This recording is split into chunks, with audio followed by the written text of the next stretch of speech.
Shalom, Bapak Ibu, saudara-saudara sekalian yang saya cinta, di dalam nama Tuhan kita Yesus Kristus. Saya ingin berbagi firman Tuhan di Wahyu 3 ayat 5 sampai 9, kemudian 19 sampai yang ke-21.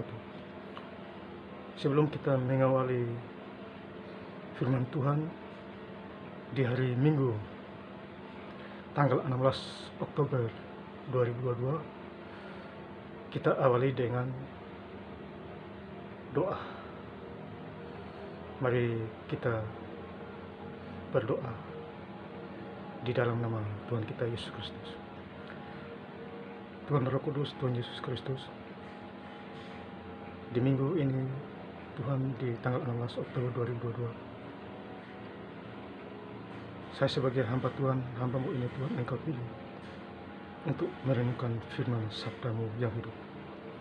Biarlah Tuhan Yesuslah yang mengartikannya, Roh Kudus yang mengajariku untuk berkata-kata. Sebab di mana 2-3 orang berkumpul di dalam namamu, di tengah-tengah ada Engkau ya Tuhan.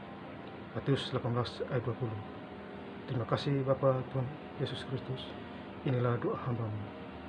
Haleluya. Amin. Judul perikop Wahyu 3 ayat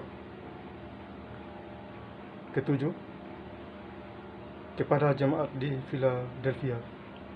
Ayat yang ke-7, dan tuliskanlah kepada malaikat jemaat di Philadelphia, inilah firman yang kudus, yang benar, yang memegang kunci Daud.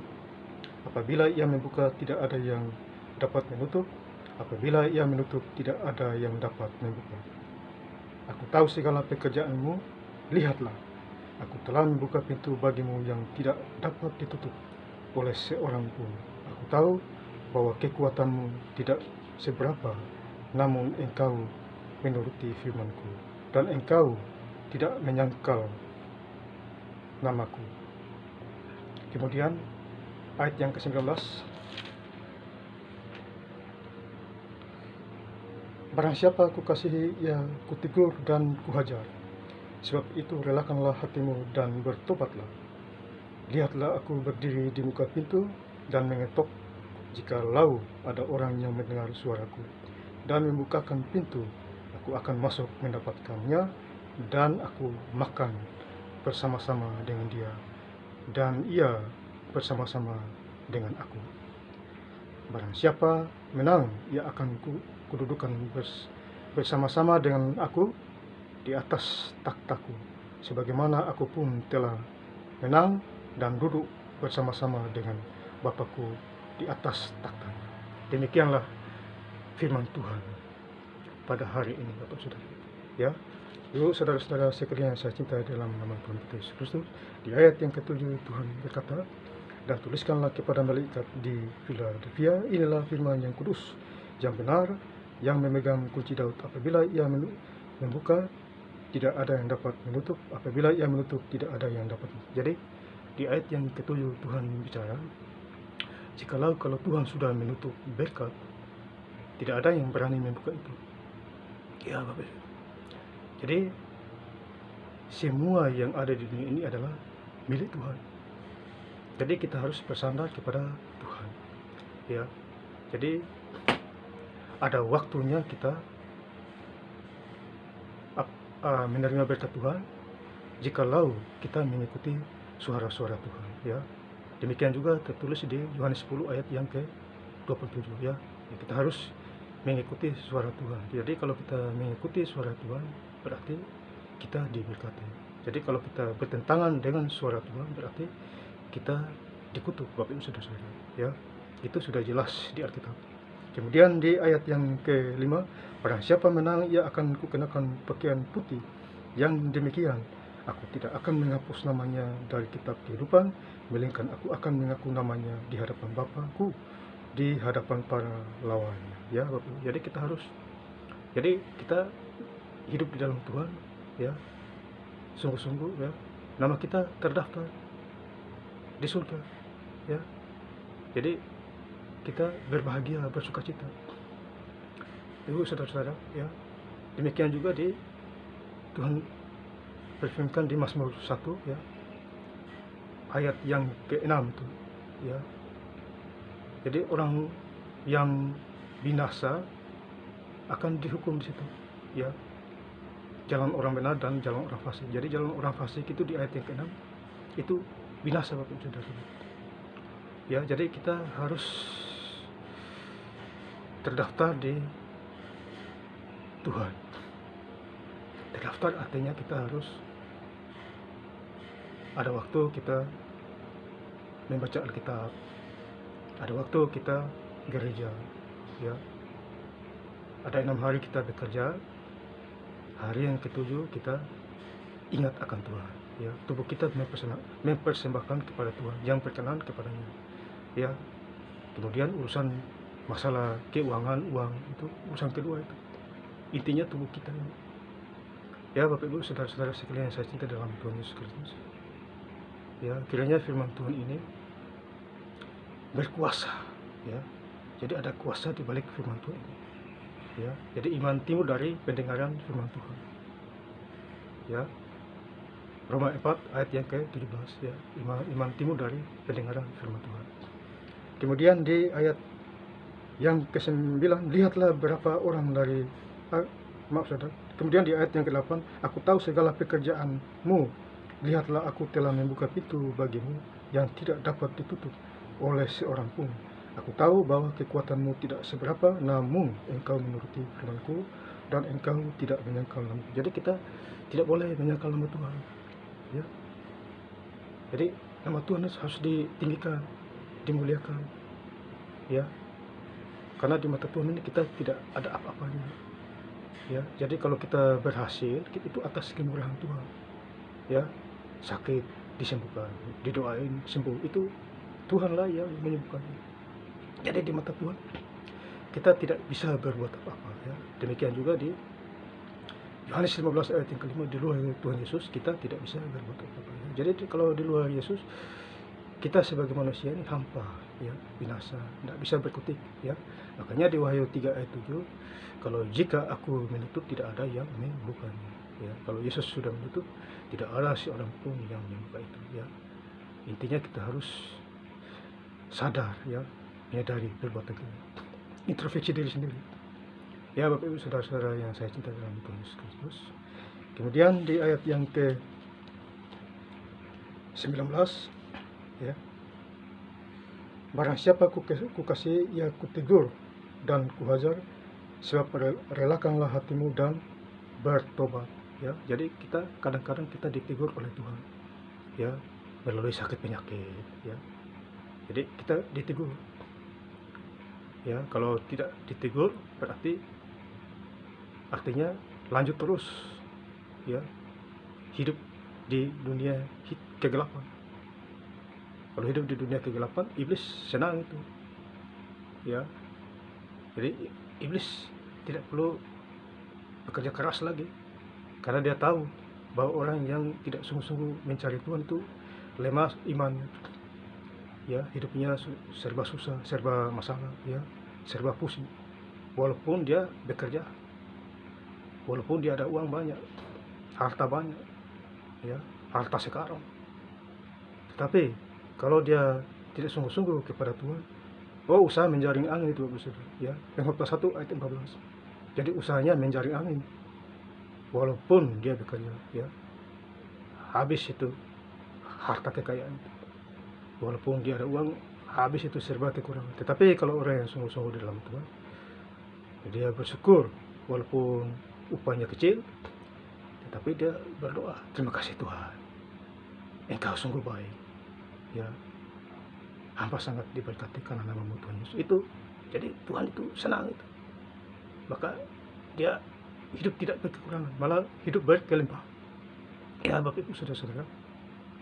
Jadi kita harus bersyukur ya di dalam Tuhan Yesus segala hal, baik di waktu susah senang ya, miskin kaya ya, sakit sehat ya.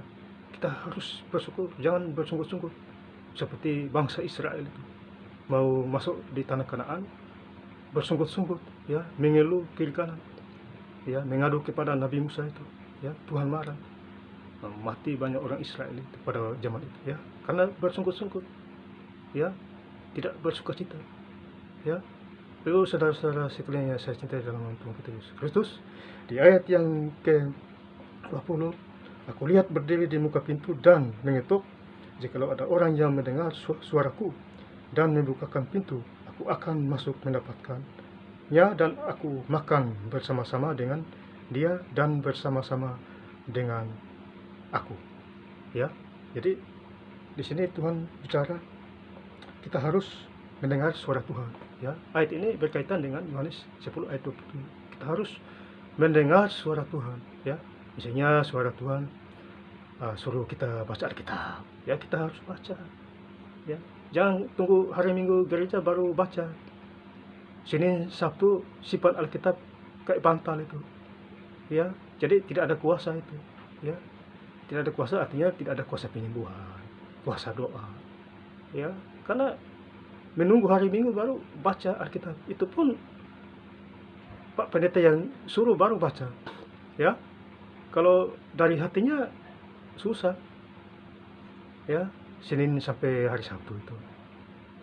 Ya, Bapak Ibu, saudara-saudara sekalian, baca Alkitab tiap hari. Ikuti rema, ya, ikuti suara Tuhan Yesus. Kalau Tuhan Yesus suruh baca Alkitab, baca.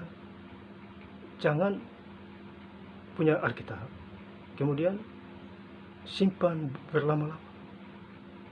Ya, Yohanes 1 ayat 12, kita anak Allah diberi kuasa.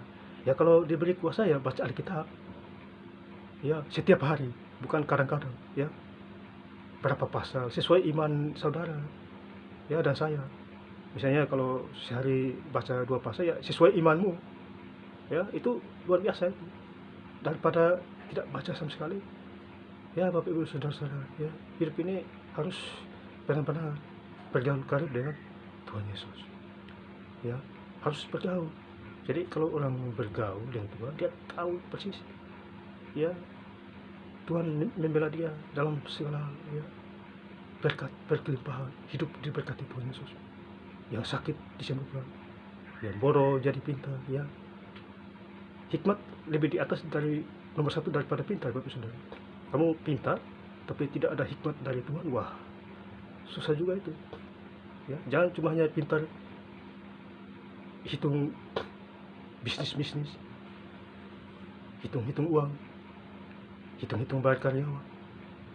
Tetapi di balik dari kepintaran kita juga harus berhikmat.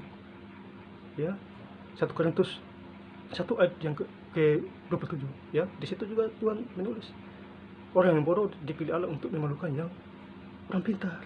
Itu luar biasa itu. Tuhan sudah catat di Alkitab jelas. Jadi kita harus menyelidiki Alkitab. Berbahagialah orang yang selidiki Alkitab dan mau melakukan firman setiap hari. Ya, Bapak Ibu, saudara-saudara sekalian yang saya cintai di dalam nama Tuhan Yesus Kristus. Kemudian di ayat yang ke-21, ya, barang siapa menang, ia akan kududukan bersama-sama dengan aku di atas takhtaku, sebagaimana aku pun telah menang dan duduk bersama-sama dengan Bapakku di atas takhtanya. Jadi kita harus menang dalam kuasa kegelapan. Ya, misalnya ada orang kerasukan setan, kita usir. Ya, hanya pakai nama Tuhan Yesus saja, dalam nama Tuhan Yesus roh setan keluar itu, karena Tuhan Yesus berkuasa, nama Yesus berkuasa, Bapak Ibu. Jadi kita harus duduk di takhta, ya, takhta Tuhan, ya. Jadi kita sebagai mengikuti contoh Tuhan Yesus. Ya, kalau Tuhan Yesus berkuasa, dia memberi kuasanya kepada kita. Ya, kuasa Roh Kudus, Kisah Rasul 1 ayat 5. Aku naik ke surga tapi aku memberikan Roh Kudus kepada saudara dan saya. Ya, Roh Kudus kita harus pelihara. Kita dibaptis, kita menerima Roh Kudus, itu kuasa itu yang selalu bicara di telinga kita, hati kita, perasaan kita. Itu Roh Kudus yang membimbing kita, ya. Contohnya saya khotbah di channel ini, ya, YouTube. Ini gerakan Roh Kudus, bukan gerakan roh-roh lain, ya. Saya sangat bersyukur kepada Tuhan Yesus, ya. Saya bisa mengikuti suara-suaranya, ya. Kalau dia yang nyuruh, saya lakukan, ya. Di bawah kolong langit ini tidak ada yang menyelamatkan kita kecuali Tuhan Yesus. Kisah Rasul 4 ayat yang ke-12. Jadi kita harus bersyukur, tidak ada yang menyelamatkan kita selain Tuhan Yesus. Ya, biasanya kalau ada masalah baru ingat Tuhan Yesus. Kalau tidak ada masalah, ya biasa-biasa aja. Itu tanda-tanda orang yang tidak tahu berterima kasih itu. Ya, Ibu saudara-saudara sekalian saya kita dalam Tuhan Yesus. Kiranya firman Tuhan pada pagi hari ini, Minggu tanggal 16 Oktober 2020, memberkati kita semua, ya. Dan berbahagialah orang yang mendengar firman Tuhan dan mau mengenali. Lukas 11 ayat yang ke-28. Jadi kita mendengarkan firman Tuhan, kita harus pelihara dan melakukan. Ya. Di situ kita berbahagia, ya. Kita diberkati. Firman Tuhan memberkati kita. Karena iblis tidak tinggal diam kalau kita mendengar firman Tuhan, ya. Kita harus punya power kudus, ya. Ya, jadi kita anak Allah diberi kuasa. Ibu saudara-saudara sekalian saya cintai Tuhan Yesus, ya. Tertulis juga di Yohanes 1 ayat yang pertama, ya. Pada mulanya Allah adalah firman, ya. Jadi firman itu Tuhan Allah sendiri pada mula-mulanya, ya. Kemudian di ayat Yohanes 1 ayat yang 11, ya, firman telah menjadi manusia. Jadi menjadi manusia di dalam diri kita ini. Ya, kemudian di Roma 10 ayat yang ke-8, firman itu ada di dalam hatimu dan, ya, firman itu ada di dalam hatimu, ya, dan dalam hati itu berarti satu jengkal aja Bapak ini, ya. Roma 10 ayat 8. Jadi firman itu di hati kita nih, untuk kasih tahu orang-orang, ya Bapak Saudara, ya. Kiranya firman Tuhan pada hari ini memberkati kita semua. Terima kasih. Tuhan Yesus memberkati kita semua. Haleluya. Amin.